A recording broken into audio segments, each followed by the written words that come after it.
मालो काली कराली आली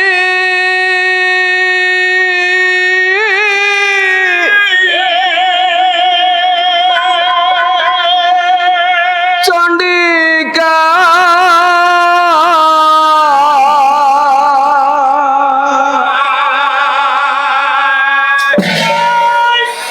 मालो कारिणी तारिणी अंबिका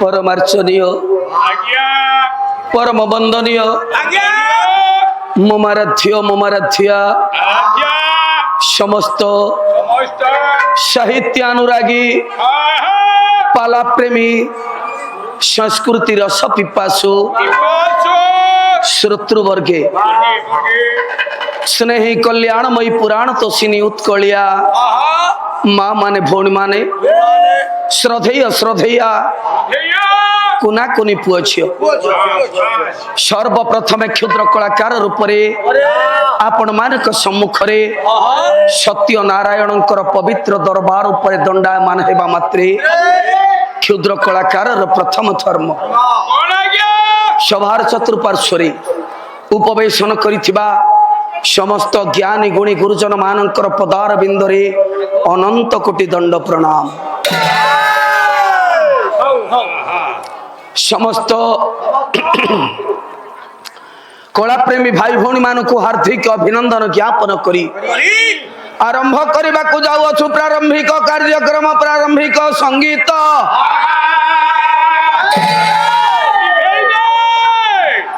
जहाँ को लिखिदे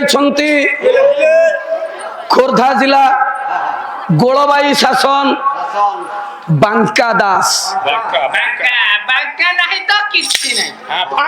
आज पाला बांका पाखु आरंभ मालो कारिणी जार आद्य प्रांत अनुप्रास का का कारे आरंभ कारे शेष हे मां कारिणी तारिणी अंबिका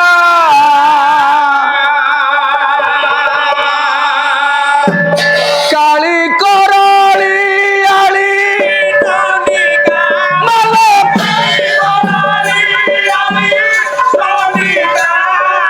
तारिणी तारिणी अंबिका हालो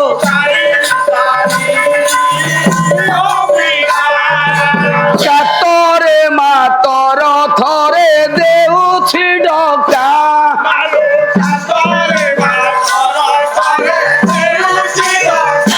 मालो कातरे मातर थरे देउछि डका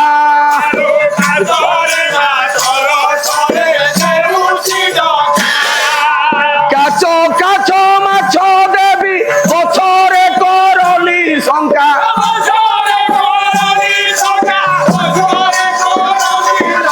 कारिणी तारिणी अंबिका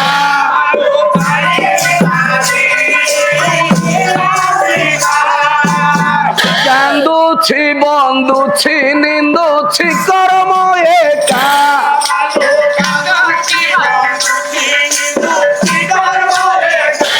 मालो कांदुछि बंदुछि निंदुछि कर्म एका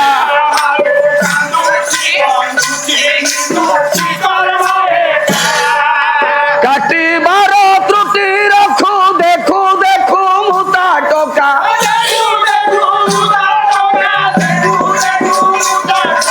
कारिणी तारिणी अंबिका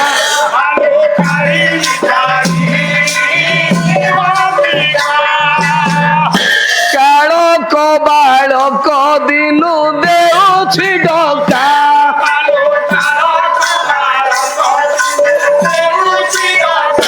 मालो काळक बाळक दिनु देउछि डका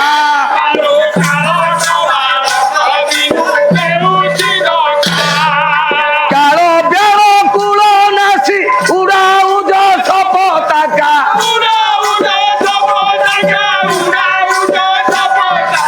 कारिणी तारिणी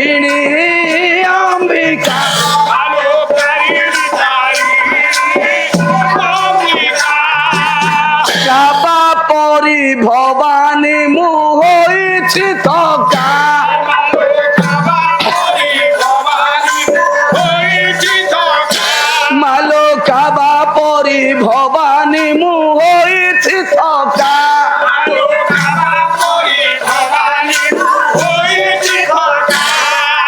কাটো থাটো নাটো ঘট পাটো মাগে দুটো বাঙ্কা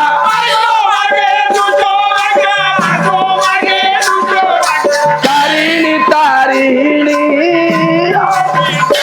ভালো কারিণী তারিণী কালী কোরালী ভালো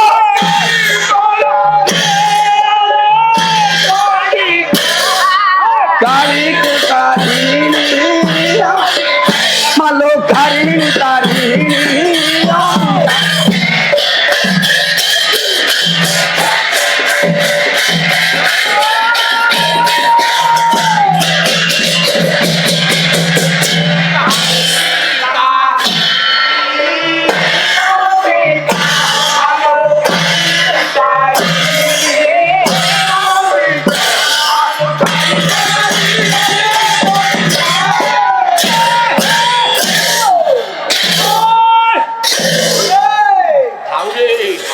লেখিলে জয়ন্তী মঙ্গলা কালী ভদ্র কালী কপালিনী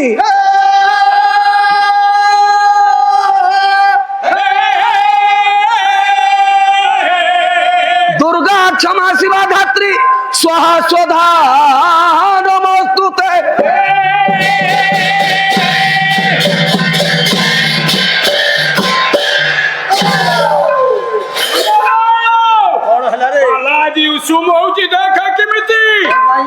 खाली सोदा सुदी पाला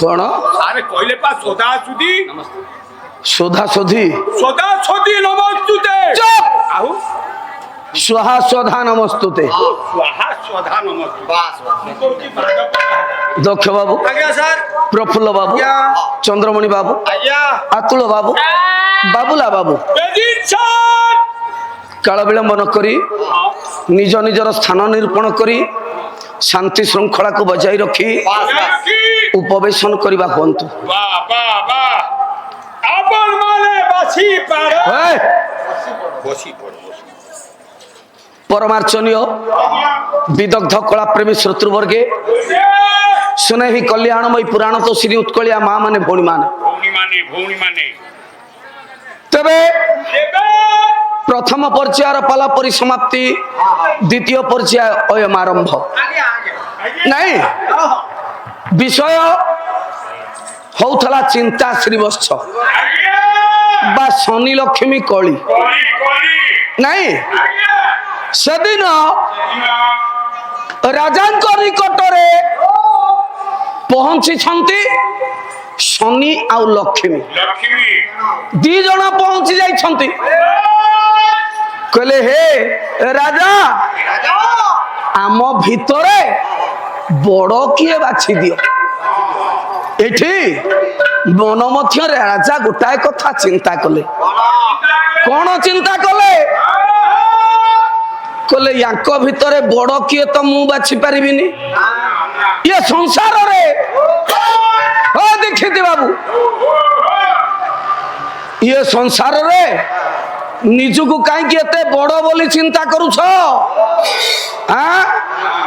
राजा चिंता कले बड़ बड़ बोली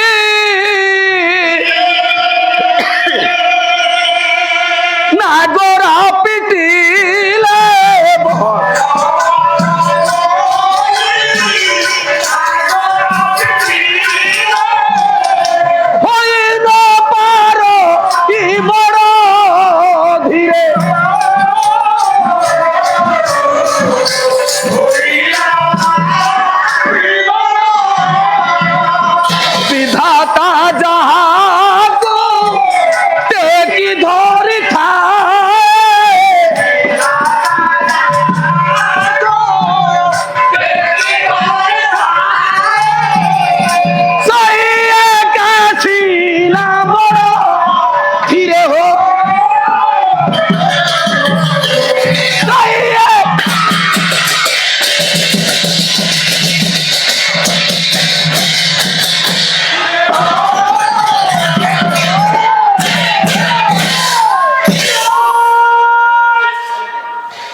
নাগরা পিটিলে হই ন পারই বড়।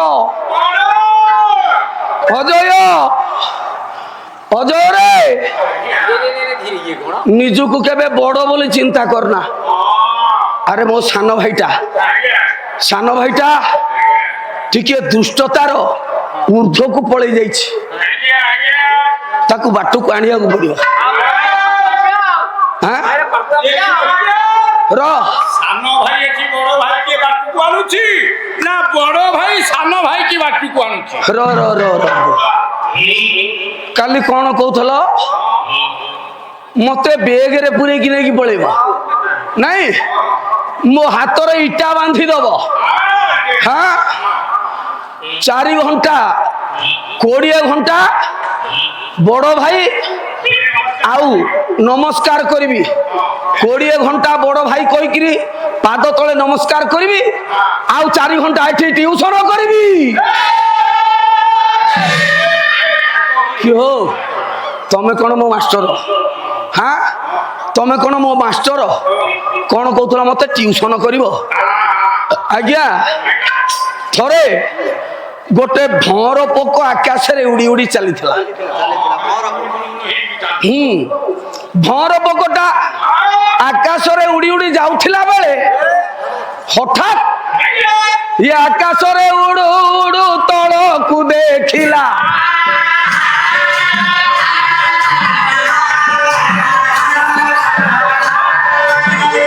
ଏକ ଗୋବର ପୋକ ଯେ ଗାଡିଆରେ ଥିଲା।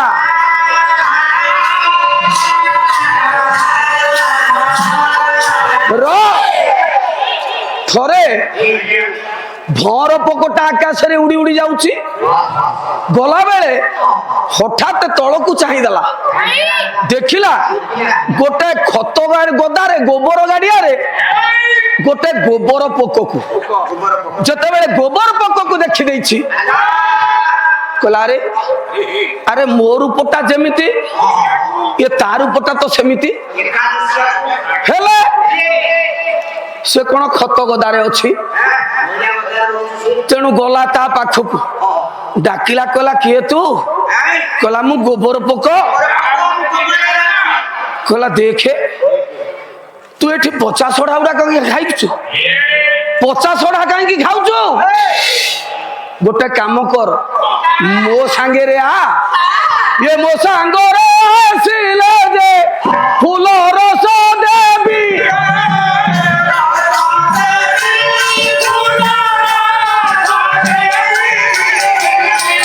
କେତେ ଫୁଲର ମଧୁ ଯେ ତୋତେ ଚଖାଇବି।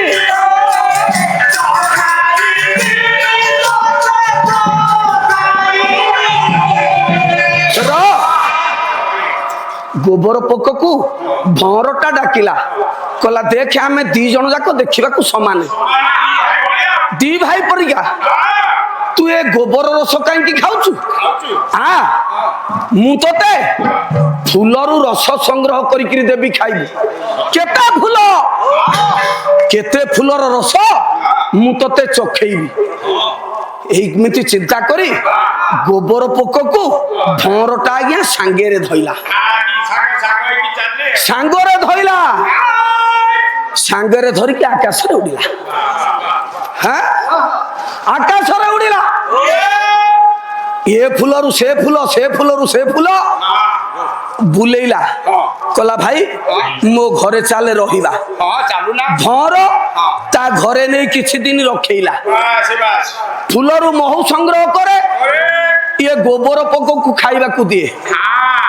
କିଛି ଦିନ ପରେ ଇଏ ଗୋବର ପୋକ କହିଲା ମୁଁ ଅନେକ ଦିନ ହେଲାଣି ଆସିଲିଣି ତ, ମୁଁ ଟିକେ ମୋ ଘରଟା ଦେଖିନି, ଟିକେ ଘରକୁ ଯିବି। କହିଲେ ଠିକ ଅଛି ତାହେଲେ ହଉ ଯା। ଗୋବର ପୋକ ଆଜ୍ଞା ଘରକୁ ଆସିଲା, ଭଁର ଦେଖିବାକୁ ଆସିଲା, ଦେଖିବା କଣ କରୁଛି ଗୋବର ପୋକ।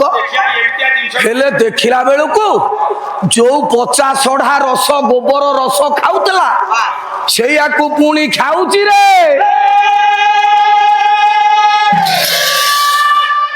ହଇଓ ଦୀକ୍ଷିତ ବାବୁ,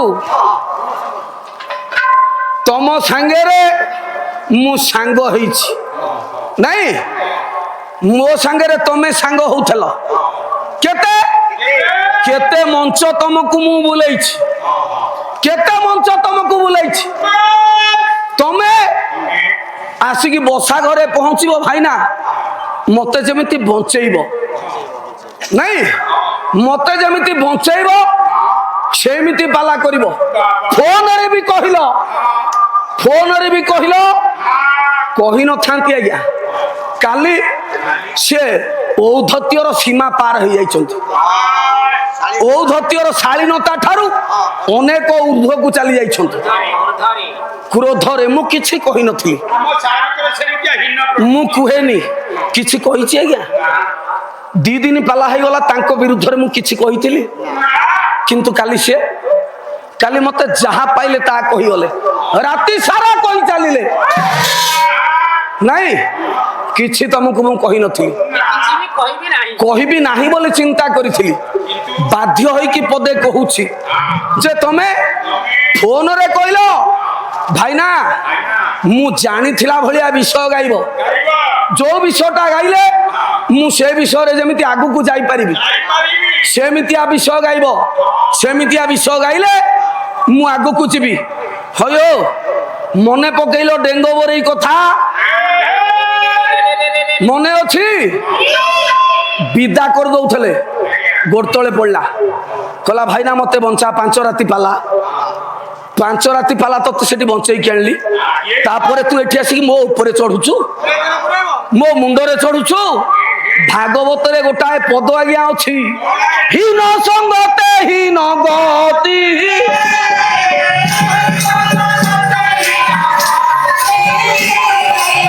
ହସି କହନ୍ତି ଯଦୁପତି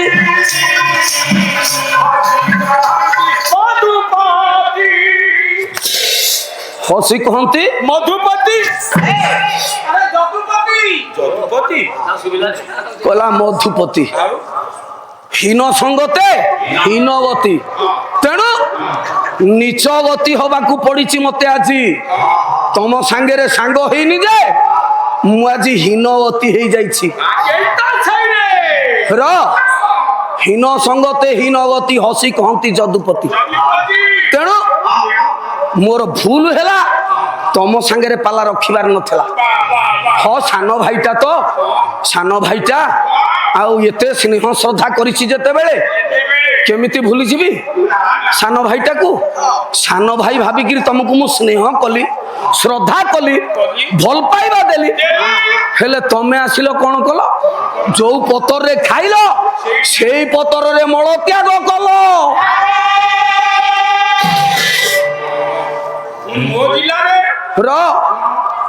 ତମକୁ ମୁଁ କିଛି କହୁନି କାହିଁକି ନା ମୋ ଜିଲ୍ଲାକୁ ଆସିଛ ମୋ ଜିଲ୍ଲାରେ ପାଲା ଗାଉଛ ମୁଁ ତ ସବୁବେଳେ ପାଇଁ ସେପଟରେ ପାଲା ଗାଉଛି କେଉଁଝର ଆସିବା ପାଇଁ ମତେ ହୁଏତ ସମୟ ହଉନି କେଉଁଝର ଜିଲ୍ଲାରେ ବେଶୀ ଆଉ ମୁଁ ପାଲା ଗାଇ ପାରୁନି ନାଇଁ ଏ ବର୍ଷରେ ମାତ୍ର ଯୋଡ଼ିଏ ମଞ୍ଚ ଗାଇଛି ଆଉ ଗୋଟିଏ ମଞ୍ଚ ରଖିଛି ନାଇଁ ମତେ ସମୟ ମିଳୁନି ଆମ ଜିଲ୍ଲାରେ ପାଲା ଗାଇବା ପାଇଁ କାରଣ ବର୍ଷେ ଆଗରୁ ବାହାର ବଇନା ସବୁ ବର୍ଷେ ଆଗରୁ ହେଇଯାଉଛି ଆମ ଜିଲ୍ଲାରେ 15 ଦିନ ମାସେ ଥିବ ବଇନା କରୁଛନ୍ତି ଏ ମଞ୍ଚ ବର୍ଷେ ଆଗରୁ ବଇନା କରିଛି ବୋଲି ଏ ମଞ୍ଚକୁ ମୁଁ ଆସିପାରିଲି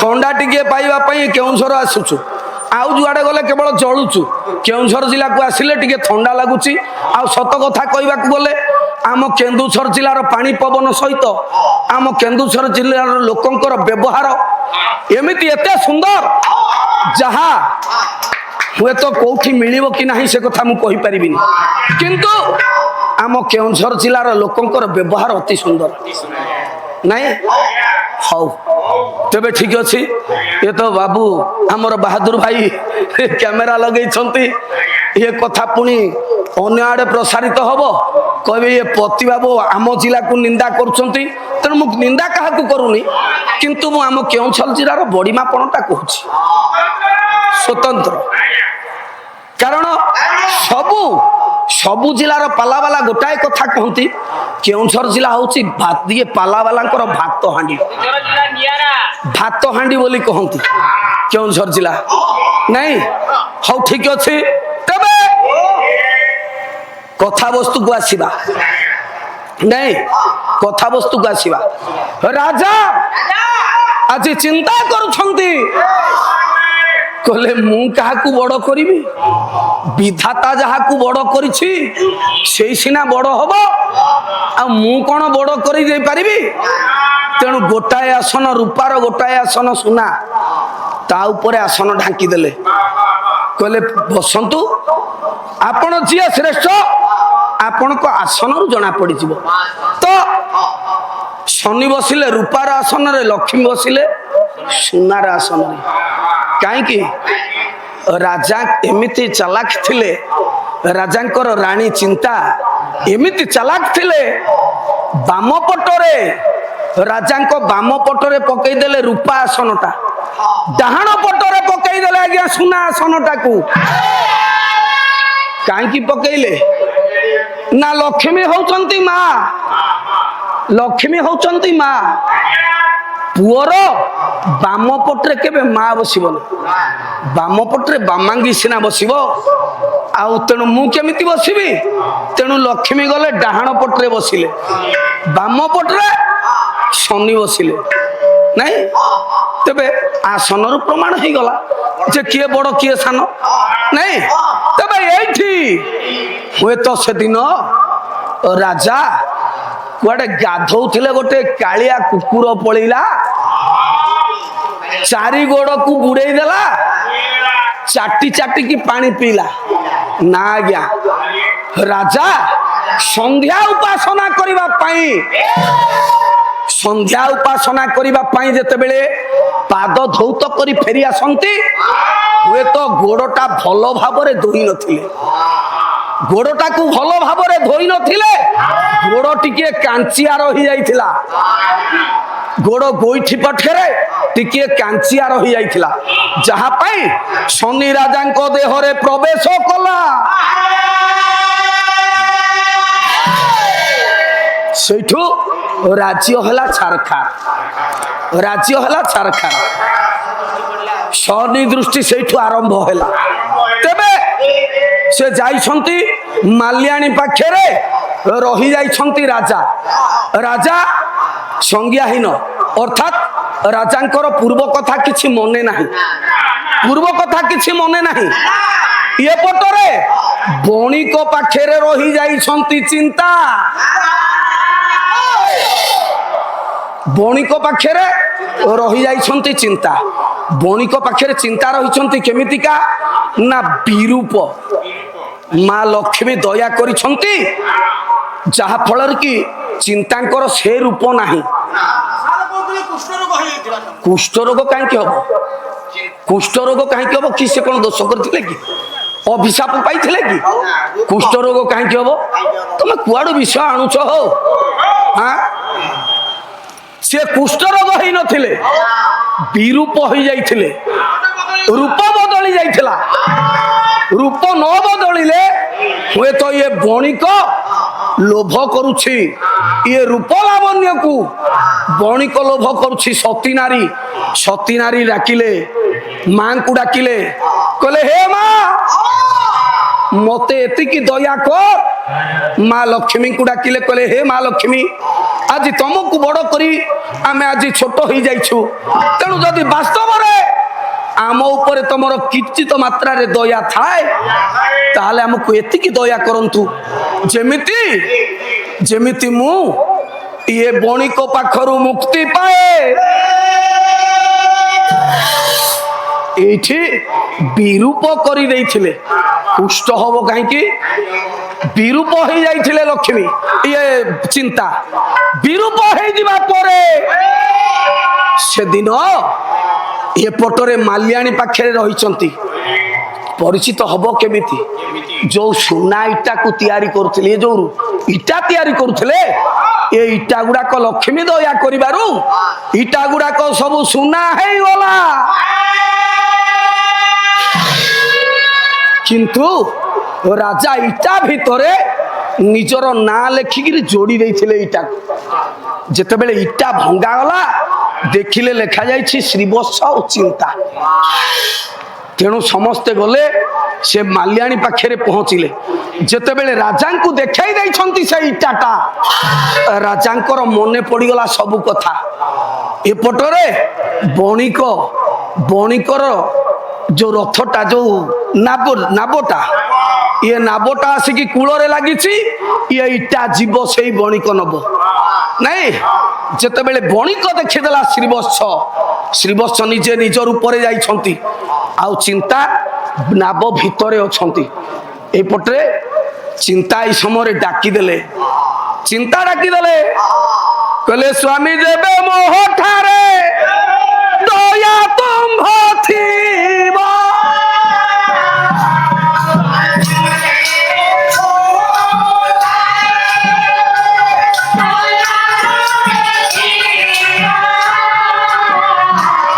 नाभी कब करू मते उद्धार करिबा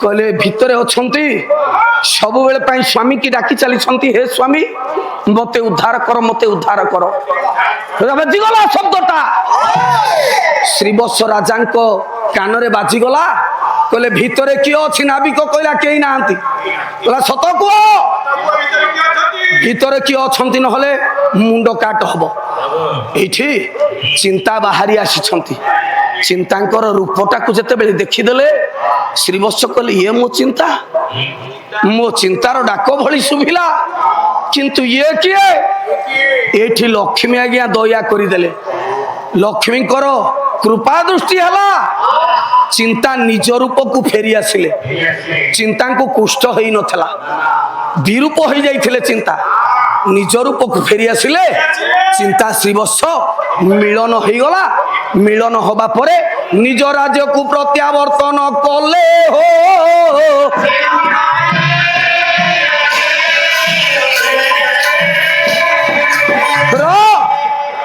ये थिला आज्ञा तांको विषय गाऊ सारू सारू चेयर फांका हो गला तांको विषय सारू सारू चेयर फांका हो गला तबे एपटे भी माँ माने किछि उठी पळै छंती आ किछि माँ अछंती तबे हो कथाटा माँ करो वंदनाटी गान करिछि सेई माँ काली सेई माँ अंधारी पाट आज पवित्र अवसर रुंडीभूत आबाल वृथवनितांकर सर्वारिष्ट खंडन करी मनभीष्ट पूर्ण करंतु बोल मन मुक्त कंठे आनंदे कबा